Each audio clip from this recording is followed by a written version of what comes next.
मौसम बरसात में गर्मियों के आखिर में कच्चे आमों की मज़ेदार चटपटी चटनी बनाने की ऐसी रेसिपी कि एक बार बनाएं और 5 साल के लिए बिना फ्रिज के आप स्टोर करें। ना आमों को काटने की झंझट, ना ही सालन की जरूरत, एक ही जगह 2 रोटियां भी खा जाएं। बिस्मिल्लाहिर्रहमानिर्रहीम। अस्सलाम वालेकुम फ्रेंड्स, मैं हूँ राजदा।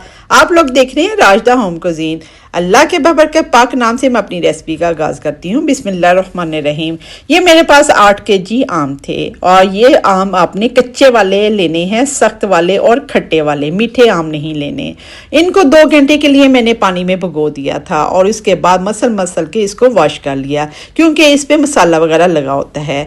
अब मैंने इसको मसल के वॉश करके इसको ड्राई कर लिया। इसके पतले पतले मैंने छिलके उतारे और कुछ मोटे छिलके उतारे हैं। ये मोटे छिलकों की नेक्स्ट वीडियो में मैं आपको रेसिपी बताऊंगी कि इसके साथ मैं क्या बनाऊंगी। इस तरह कुछ के मैंने मोटे मोटे छिलके उतार लिए हैं, बाकी मैं पतले पतले छिलके उतारूंगी। चंद ही मैंने मोटे मोटे छिलके उतारे हैं। ये इतनी मज़ेदार चटनी बनती है कि एक दफ़ा आप बना लें, 5 साल भी आप बिना फ्रिज के रखेंगे तो आपकी जो चटनी है वो ख़राब नहीं होगी। अगर आपके घर में सालन नहीं है तो आप इस चटनी के साथ रोटी खाएंगे तो इंशाल्लाह आपको सालन की ज़रूरत नहीं पड़ेगी। इतनी मज़े की और हाजम होती है कि एक ही जगह 2 रोटियां भी आप खा जाएंगे। अब आपको आमों को काटने की भी जो मेहनत है वो नहीं करनी पड़ेगी। ये मोटे वाले छिलके जो है मैं साइड पे रख लेती हूँ। इनका क्या बनाऊंगी नेक्स्ट वीडियो में मैं आप लोगों के साथ शेयर करूंगी। इसी चटनी बनाने का ये बेस्ट मौसम है, इसी मौसम में बनती है। आम का गुद्दा जो है ज़्यादा होता है और ज्यादा अरसे के लिए जो हमने स्टोर करनी होती है इसी मौसम में बनती है। ये मेरा सालों साल पुराना एक्सपीरियंस है जो आज आप लोगों के साथ शेयर कर रही हूँ। ये आम जो है हमने इनको काटना नहीं है, मैंने कढ़ाई में इनको डाला है और इसमें सिर्फ 2 गिलास मैं पानी डालूंगी। इतने आमों में आपने सिर्फ 2 गिलास पानी डालना है। इसको कोई काटने की ज़रूरत नहीं है, कुछ भी मेहनत नहीं है। मेरा कोशिश होती है कि आप लोगों को जो इजी रेसिपी है वो आप लोगों के साथ शेयर की जाए। सिर्फ इसमें 1.5 से 2 गिलास मैंने पानी डाला है, बहुत ज़्यादा पानी नहीं डालना। आपने चूल्हे पे इसको चढ़ा देने हैं, ढक्कन ढाँप के। एक बॉयल आएगा तो उसके बाद 5 मिनट के लिए आपने इसको हल्की आंच पे पकने देना है। इसको मैं चूल्हे पे चढ़ा देती हूँ 5 मिनट। पहले तो जैसे ही बॉयल आएगा उसके बाद 5 मिनट घड़ी के टाइम के मुताबिक इसको हल्की आंच पे जो मीडियम हीट हो 5 मिनट के लिए पकाना है। 5 मिनट के बाद इसका ढक्कन उठा के चेक कर लेना है। माशाल्लाह हमारे आम जो हैं बिल्कुल सॉफ्ट हो गए हैं। अगर आपके 5 मिनट में नहीं गले तो आपने मज़ीद 5 मिनट और टाइम दे देना है। ये मैं चम्मच के साथ इसको प्रेस कर रही हूँ, बिल्कुल मैशी हो गए, नीचे भी नहीं लगे। थोड़ा थोड़ा पानी भी इसमें है, सिर्फ मैंने 1.5 से 2 गिलास इसमें पानी डाला था। अब इसको आलू मैशर करने वाला जो मैशर है उसके साथ मैं सारे जो आम हैं इनको मैश कर लेती हूँ और इसकी गुठलियाँ जो है वो लैदा कर लेते हैं। इस तरह आपको मैश करना तो आता है। इस तरह मैश करके मैं इसकी गुठलियाँ लैदा कर लेती हूँ। ये सारे जो पल्प है ये अलहदा हो गया और गुठलियाँ जो हैं मैंने अलहदा कर ली है। अब आपको आमों को काटने की भी ज़रूरत नहीं। कितना इजी कर दिया है। ये चटनी इतनी मज़े की है, झटपट बनने वाली है, लेकिन आप सालों साल रखेंगे तो आपकी चटनी जो है बिना फ्रिज के ख़राब नहीं होगी। वो किस तरह रखी है मैं आगे जाके आपको बताती हूँ। अब ये जो चीनी है मेरे पास 3.5 केजी है। मेरे पास 8 केजी आम थे।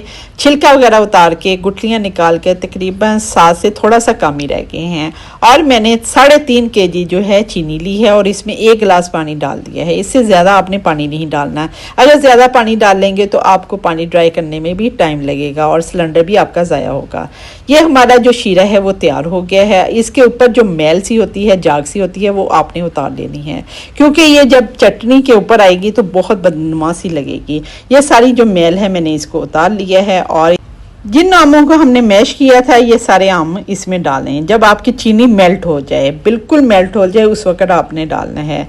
इसका क्या फ़ायदा होगा कि आपकी जो चटनी है उसमें शाइन बहुत अच्छी आएगी। अगर आप कच्ची चीनी होगी तो आपकी चटनी जो है वो ख़राब होने का भी खदशा होगा और उस पर शाइन नहीं आएगी। आप लोगों ने देखते रहना है, वीडियो बहुत ज़बरदस्त है। इतनी ज़बरदस्त रेसिपी है, एक दफ़ा आप मेहनत कर लें। कोई मेहनत नहीं है, सिर्फ आमों को छिलना है। आपको काटने की भी अब झंझट नहीं होगी। अब ये जो आम है मैंने इस तरह शीरे के साथ मिक्स कर लिया। अब इसमें कुछ स्पाइसेस डालने हैं, बहुत कम स्पाइसेस डलते हैं लेकिन इतनी लाजवाब है, इतनी टेस्टी है। एक दफ़ा आप बनाएंगे तो हर साल बनाने पे मजबूर हो जाएंगे। अब इसमें कुछ स्पाइसेस डालने हैं। 2 टेबलस्पून मैंने इसमें लाल मिर्च पाउडर डाल दिया है, 1.5 टेबलस्पून इसमें मैं नमक डाल रही हूँ। नमक ये जो सिंपल वाला है, अगर आपका आयोडीन वाला है वो कम डलेगा। और 1.5 टेबलस्पून भर के काली मिर्च जो है पीसी हुई है, बिल्कुल पाउडर नहीं है, थोड़ी सी मोटी है, ना बहुत मोटी है ना पाउडर है। ये 1.5 टेबलस्पून मैंने इसमें डाल दिया है। ये स्पाइसेस हैं और कुछ भी नहीं है। इतनी मज़े की है, लेकिन आप लोगों ने वीडियो को स्किप नहीं करना। जब आप स्किप करके देखते हैं तो अहम पॉइंट जो है आप लोगों से मिस हो जाता है, वैसी भी चीज़ नहीं बनती है। अब ये सारे मसाले जो हैं इसके साथ आपने मिक्स कर लेने हैं। आपने इसका चूल्हा जो है वो तेज़ नहीं करना, मीडियम करना है, ना बहुत लो करना है ना तेज़ करना है। तेज़ करेंगे तो इसके छींटे जो हैं आपके हाथों पे भी आएंगे। ये देखें कितना खूबसूरत कलर है। 3 मसाले डालें और कुछ भी नहीं है। अगर आपकी ये गुठलियाँ वगैरह थोड़ी सी रह गई हैं तो इसको इसी तरह चम्मच के साथ आपने प्रेस कर लेना है। जब आपकी चटनी तैयार होने पे आ गई, एंड पे आ गई है, तो इसमें 2 से 2.5 कप आपने इसमें सिरका डाल देना है, वाइट विनेगर। ये क्या काम करेगा, ये आप रूम टेम्परेचर पे भी अपनी चटनी को रखेंगे तो आपकी चटनी ख़राब नहीं होगी। आज तक मैंने अपनी चटनी जो है कभी भी फ्रिज में नहीं रखी, बग़ैर फ्रिज के ही रखी है। और मैं आपको दिखाऊंगी, 2 साल पुरानी भी मेरे पास चटनी पड़ी हुई है, मैं आगे जाके आपको दिखाऊंगी। अभी भी ऐसे है जैसे फ्रेश है। ये देखें, इस तरह हमारी चटनी जो है माशाल्लाह तैयार हो गई है। इसके बाद आपने सिर्फ 2 से 3 मिनट इसको और कुक करना है। अगर आप इसका चूल्हा तेज़ कर देंगे तो इसके छींटे जो हैं आपके हाथों पे पड़ेंगे। पहले मेरे साथ यही होता था, इसके छींटे जो है मेरे हाथों पे भी पड़ते थे और इस तरह बॉयल आने के बाद ये नीचे भी गिरती थी। अब ये बॉयल आने के बाद नीचे भी नहीं गिर रही और मेरे हाथों पे भी छींटे नहीं पड़ रहे। जब हमारी चटनी इस तरह चम्मच से आना शुरू हो जाए तो आपने ये सोचना नहीं है कि ये पतली है। इस तरह चूल्हा बंद कर दें, इससे सख्त करेंगे तो वो रबड़ी बन जाएगी। इसको मैंने ठंडा रख दिया था। 4-5 घंटे के लिए मैंने पानी की परात ली और उसमें ठंडा करने के लिए रख दिया था। ये देखें, 4-5 घंटे के बाद इसकी कंडीशन देखें, ये इस तरह होगी। अगर इससे ज़्यादा आप इसको कुक करते तो रबड़ी सी बन जाती है। इस तरह आपकी जो चटनी है अब बिल्कुल परफेक्ट है। आपने इस तरह कोई डिब्बे ले लेने हैं, इनको अच्छी तरह गर्म पानी से वॉश करना है। वॉश करने के बाद इनको ड्राई कर लेना है, अगर आपके पास शीशे के हैं। अगर इस तरह के प्लास्टिक के हैं तो आपने नीम गर्म पानी से अच्छी तरह वॉश करना है और वॉश करने के बाद इनको अच्छी तरह ड्राई कर लेना है। ड्राई करने के बाद आपने इसमें चटनी ये वाली डालनी है।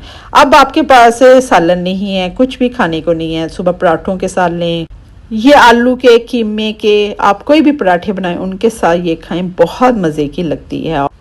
ये देखिए, ये 2 साल पुरानी मेरी चटनी है और आज भी ऐसे है जैसे अभी बनाई है, बिल्कुल फ्रेश है। और ये मेरी चटनी की शाइन देखें, ऐसे ही लग रहा है जैसे इसमें ऑयल डाल रहा है, हालांकि ऑयल का एक बूंद भी हमने नहीं डाली। आप लोग भी इसी तरह इसको सेव करना है। गीला चम्मच नहीं इसमें डालना और आपने गंदा हाथ नहीं लगाना। तो 5 साल भी रखेंगे तो ये चटनी आपकी ख़राब नहीं होगी। इस तरह की कोई चीज़ें बनाएं तो अपने सबसे पहले मुलाजमीन का हक अदा करें, उनका हिस्सा निकालें, अपने हमसायों को दें, अपने बहन भाइयों को दें। इंशाल्लाह आपके घर में बरकत पड़ेगी। उम्मीद करती हूँ ये मेरी रेसिपी आपको पसंद आई होगी। देखिए, कोई मेहनत नहीं है, आज ही बना डालें। पसंद आए तो मुझे फीडबैक देना है। मज़ीद इस तरह की रेसिपी के लिए राजदा होम कुज़ीन के चैनल को लाइक करें, शेयर करें, सब्सक्राइब करें, बेल आइकन को प्रेस करें और मुझे दुआएं देते इजाज़त दें। अल्लाह हाफिज़।